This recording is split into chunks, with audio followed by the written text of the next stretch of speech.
apparently there's a lot of confusion over what I said yesterday. So what I did was rewatched both videos I released here on TikTok and YouTube, and finally kind of got a sense of where the confusion came from.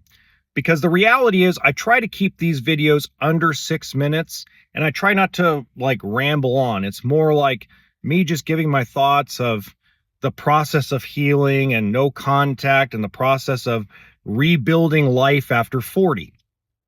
Now, that being said, I want to elaborate on what I said.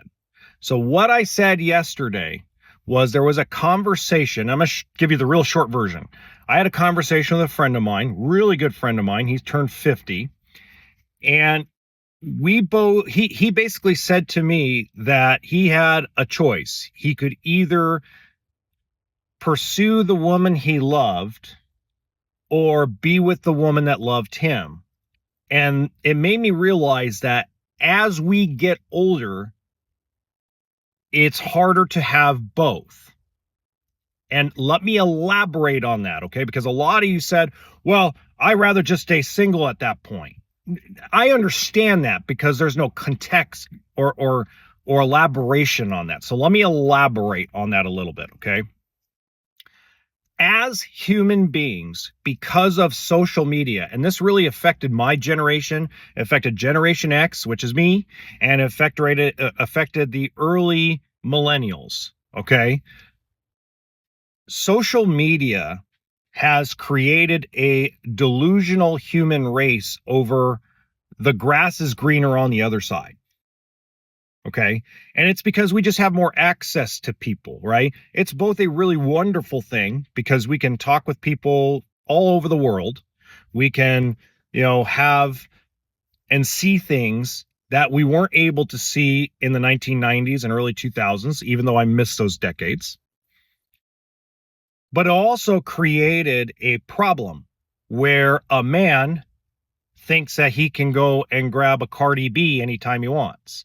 Like, he can be with a woman, be taking her out to dinner and having all those, things that are going in a positive direction. But in the back of his mind, because he has access to DM Cardi B and Nicki Minaj and Megan Fox and any Instagram model he wants and any OnlyFans chick he wants, it's created a delusion of, well, I got her, but I wonder what else is out there.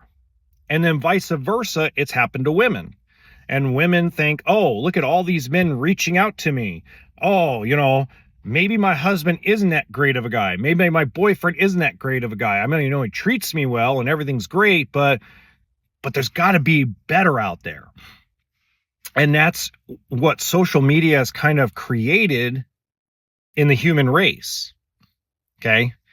So what I meant by that is we can either chase something that we believe is perfection, or we can slow down, take a step back from everything and look at the people that love us and focus in on the people that love us. Because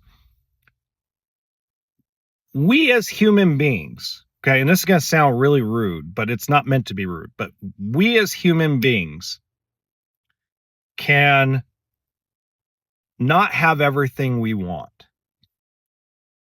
But the one thing that human beings and every animal in the animal kingdom wants is companionship.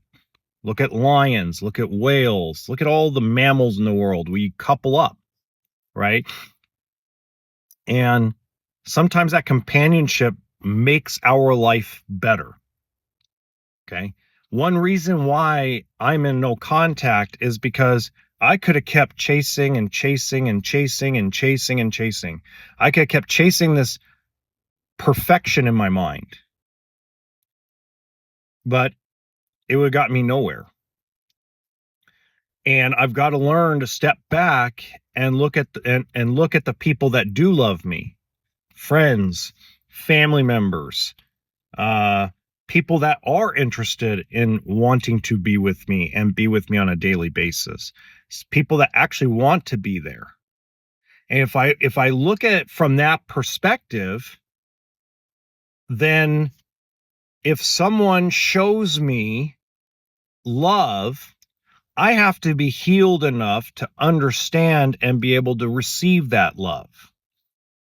And a lot of times when you're ready to receive that love, you start to love back. And that's what I meant by that yesterday. It's not about, oh my God, if I can't have both, I'm out. No, it's about we have to be healed enough inside and secure enough with ourselves and who we are to be able to receive that love when it comes our way. When we aren't healed and we aren't ourselves and we aren't understanding of what that love brings and what that love is actually going to look like, we tend to push it away. And if anything I've learned from this previous relationship that I've had to let go of, it's that. Let me know what you think.